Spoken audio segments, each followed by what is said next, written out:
Так, Аристон деген холодильник.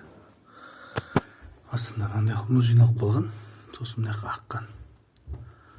Ағып, мынандай жерге су кіреді да. Су кіргеннен кейін мына жермен френ жүреді. Труба бар, сумен тесіледі да. Тесілгеннен кейін френ шығып кетеді. Екінші ауру. Сол үшін мындай суды ағызуға аққанша дейін көп ағып тұрса егер су, онда жаңағындай жерден тұрман шіртіп жібереді. Сол уақытында сразу хабарласу керек.